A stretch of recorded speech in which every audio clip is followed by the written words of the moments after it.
السلام عليكم. النهاردة عندنا موضوع مهم جدا، وده موجه للشباب، الفتيات والشباب والأولاد الصغيرين وكل الفئات العمرية المختلفة، ويا ريت هم يسمعوا ويستفيدوا ويتقوا الله في والديهم. يعني احنا بنشوف دلوقتي كلنا، ومحدش يقول لي لا، ده في نسب كبيرة، وفي طبعا الحمد لله أولاد كويسين ومحترمين، صبيان وبنات، شباب وبنات يعني.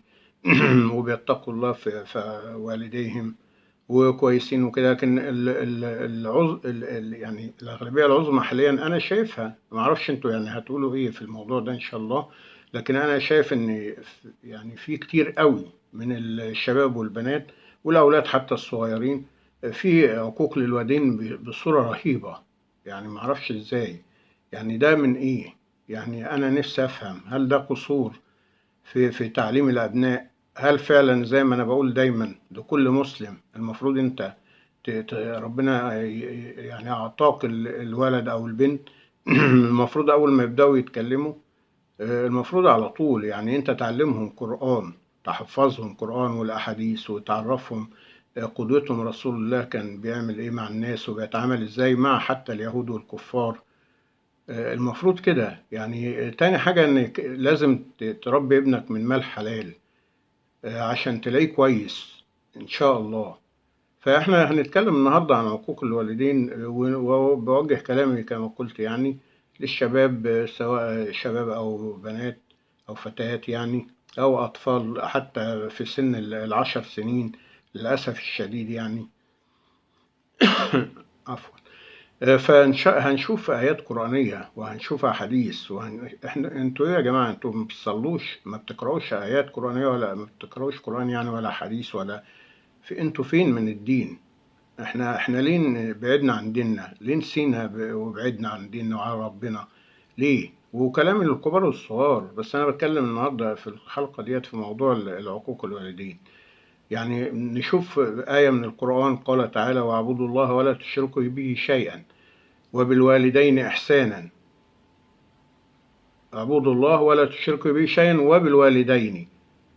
يعني طب في ايه بعد كده؟ لما انت تقرأ آية زي دي وتقول يا معقولة يعني الشرك بالله يساوي عقوق الوالدين؟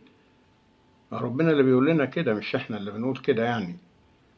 في آية تانية قال تعالى: وقضى ربك ألا تعبدوا إلا إياه وبالوالدين إحسانا. يعني هو كده قرن الله بر الوالدين بتوحيده. تخيل بقى. يعني بر الوالدين يساوي التوحيد بالله سبحانه وتعالى. طب في ايه تاني يا جماعة؟ انتم ما بتقرأوش الآيات دي؟ ما بتشوفوش هي بتقول ايه؟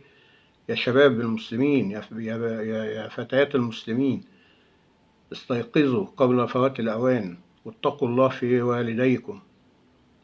ده هم اللي بيربوكم، وهم اللي بيصرفوا عليكم ويعلموكم ويوصلوكم لأعلى المناصب وأعلى المستويات في الدنيا.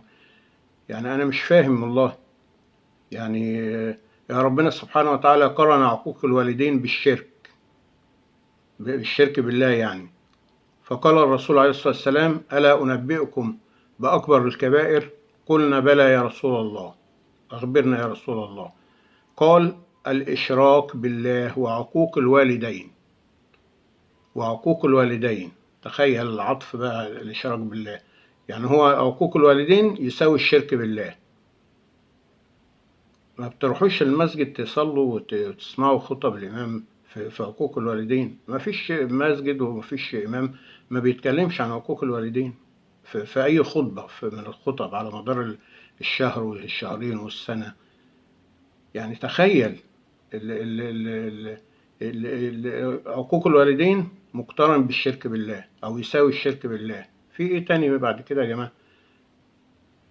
عقوبة عقوق الوالدين. عن أبي عمر، عن ابن عمر رضي الله عنهما عن النبي صلى الله عليه وسلم قال: ثلاثة لا ينظر الله عز وجل إليهم يوم القيامة، منهم العاق لوالديه. طب في إيه تاني؟ عايز ربنا ما ينظرش ليك يوم القيامة؟ وليه تعوق والديك؟ ليه؟ والديك اللي ربوك وبيشقوا وبيتعبوا عشانك وبيسهروا عليك ليل نهار يعني فاصلح من حالك يا ابني، اصلح من حالك يا بنتي. ما ينفعش كده، ما تفضلوش كده، حرام عليكم، اتقوا الله. مش هينصلح حالكم ابدا طول ما انتوا عاقين لوالديكم، ولا هتهنأوا في الدنيا، وفي الآخرة طبعا هيكون جزاءكم سيء جدا جدا. فالحق الحق، شوف انت بتعمل ايه، وشوف ليه انت بتعمل كده. عن ابي هريره رضي الله عنه النبي صلى الله عليه وسلم قال: لعن الله من عق والديه.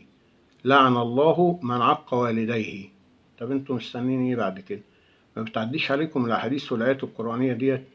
اتقوا الله في والديكم شويه، بيتعبوا ويشقوا عشانكم. يبقى انتوا يعني اقل حاجه خالص تعاملوهم معامله كويسه.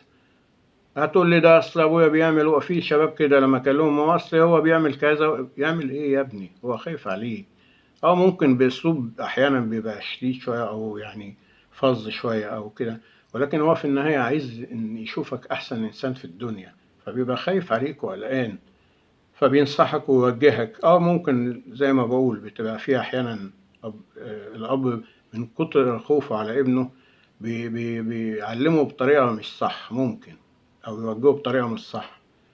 فالانسان يعني يتقي الله شويه في والديه يعني. قال عن ابي هريره رضي الله عنه عن النبي صلى الله عليه وسلم قال: ثلاث ثلاث قال: ثلاث دعوات مستجابات لا شك فيهن، منها دعوة الوالد على ولده. تخيل بقى، مستجابات يعني مفيش كلام فيها، مفيش شك. فأرجو أنكم أنتوا تتقوا الله وتصلحوا من حالكم. صلوا، اقرأوا قرآن، اقرأوا حديث الرسول، شوفوا حياة الرسول كانت إيه، شوف معاملته إيه. شوف أنت الابن اللي بيبقى بار بوالديه بيبقى إيه. أتمنى إن نتناقش في الموضوع ده يا جماعة، لأن فعلا الموضوع زاد عن حده، وبشوف حاجات غريبة وعجيبة. الولد يعلي الصوت على أبوه ويتخانق معاه، وأحيانا يمد إيده عليه، وأحيانا يعني طب إزاي طيب؟ عفوا. ربنا يهدي أولادنا وشبابنا وبناتنا إن شاء الله إلى كل ما فيه خير يا رب العالمين. وأشكركم.